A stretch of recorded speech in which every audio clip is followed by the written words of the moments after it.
താരസംഘടനയുടെ അധ്യക്ഷസ്ഥാനം രാജിവെക്കുമെന്ന നിലപാടില് നടൻ മോഹൻലാൽ ഉറച്ചുനിൽക്കുന്നതിനാല് അമ്മയുടെ എക്സിക്യൂട്ടീവ് യോഗം മാറ്റിവെച്ചു. മോഹൻലാലിന്റെ അടുത്ത ബന്ധു ചികിത്സയിലാണെന്നും അതുകൊണ്ട് മാറ്റുന്നുവെന്നുമാണ് ഔദ്യോഗിക വിശദീകരണം. എന്നാല് താന് ഇനി സംഘടനയെ നയിക്കാനില്ലെന്ന നിലപാട് മോഹൻലാല് തുടരുകയാണ്. അനുരഞ്ജന നീക്കവും സജീവം. ഈ സാഹചര്യത്തിലാണ് എക്സിക്യൂട്ടീവ് യോഗം മാറ്റുന്നതെന്നാണ് സൂചന. ജഗദീഷിന്റെ ഉറച്ച നിലപാടുകളും മോഹൻലാലിനെ വെട്ടിലാക്കുന്നുണ്ട്. ഓരോ ദിവസവും കൂടുതൽ നടന്മാരെ പ്രതിക്കൂട്ടില് നിർത്തുന്ന വിവാദങ്ങൾ ഉയരുകയാണ്. ഈ സാഹചര്യം അമ്മയില് വലിയ പ്രതിസന്ധിയാണ് സൃഷ്ടിക്കുന്നത്. മോഹൻലാൽ ഒഴിഞ്ഞാല് ആരാകണം അടുത്ത പ്രസിഡന്റ് എന്ന ചർച്ച പോലും സജീവമാണ്. WCCക്ക് ഇപ്പോൾ അമ്മയില് സ്വാധീനം കൂടിയിട്ടുണ്ട്.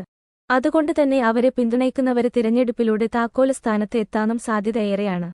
ഇതുകൊണ്ടാണ് മോഹൻലാലിനെ അനുനയിപ്പിച്ച് സംഘടനാ തലപ്പത്ത് നിർത്താനുള്ള ശ്രമം. മമ്മൂട്ടിയായിരുന്നു അടുത്ത കാലത്ത് മോഹൻലാലിനെ സംഘടനയുമായി ചേർത്ത് നിർത്തിയത്. ഇപ്പോള് മമ്മൂട്ടിയും അമ്മയില് താൽപര്യം കാട്ടുന്നില്ല. ഹേമ കമ്മിറ്റി റിപ്പോർട്ട് പുറത്തുവന്നതിനു പിന്നാലെ ആരോപണങ്ങള് നേരിടുന്ന താരസംഘടനയായ അമ്മയെ കൂടുതല് സമ്മർദ്ദത്തിലാക്കി പുതിയ പരാതികള് വരുന്നുണ്ട്. ജനറൽ സെക്രട്ടറി സിദ്ദിഖിന്റെ രാജിയിലേക്ക് നയിച്ച ലൈംഗികാതിക്രമ പരാതിയില് അമ്മ നേതൃത്വത്തിന്റെ നിലപാടുകളെ തുറന്നെതിർത്ത് ഭാരവാഹികള് തന്നെ രംഗത്തുവരികയാണ്. ഭാരവാഹികള് തന്നെ സംഘടനയുടെ നിലപാടുകൾക്കും നേതൃത്വത്തിനുമെതിരെ ആരോപണങ്ങളുന്നയിച്ച് രംഗത്തുവന്ന സാഹചര്യത്തില് അമ്മ എക്സിക്യൂട്ടീവ് യോഗം പ്രക്ഷുബ്ധമാകുമെന്ന് ഉറപ്പാണ്. ഇതിനൊപ്പമാണ് മോഹൻലാലിന്റെ രാജിസൂചനകളും. ഇതുകൊണ്ടാണ് യോഗം മാറ്റുന്നത്. വൈസ് പ്രസിഡന്റുമാരായ ജഗദീഷ്, ജയൻ ചേർത്തല, എക്സിക്യൂട്ടീവ് അംഗങ്ങളായ ജോയി മാത്യു, ടൊവിനോ തോമസ്, അൻസിബ ഹസന് തുടങ്ങിയവര് ശക്തമായ ആരോപണങ്ങളാണ് സിനിമാ മേഖലയിലെ സ്ത്രീവിരുദ്ധ അതിക്രമങ്ങൾക്കെതിരെ ഉന്നയിച്ചത്. ആരോപണം നേരിടുന്നവർക്കെതിരെയാണ് ഭാരവാഹികള് നിലപാട് വ്യക്തമാക്കിയതെങ്കിലും ഫലത്തില് നടി ആക്രമിക്കപ്പെട്ട സംഭവം മുതല് സംഘടന സ്വീകരിച്ചുവരുന്ന നിലപാടുകളെ കൂടിയാണ് പ്രതിക്കൂട്ടിലാക്കുന്നത്.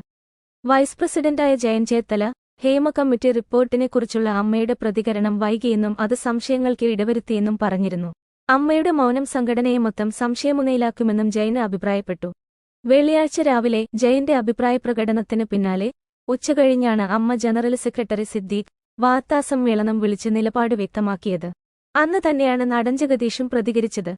നടിയുടെ പരാതിയില് കേസെടുത്താല് അതിനെ നേരിടേണ്ടത് സിദ്ദിഖാണെന്നും സംഘടനയെന്ന നിലയില് അമ്മ കേസിന് പിന്തുണ നൽകേണ്ടതില്ലെന്നും ജഗദീഷ് ഇന്നലെ വ്യക്തമാക്കിയിരുന്നു. നടി ആക്രമിക്കപ്പെട്ട കേസില് നടിക്ക് നീതി കിട്ടണമെന്നും ജഗദീഷ് പറഞ്ഞു.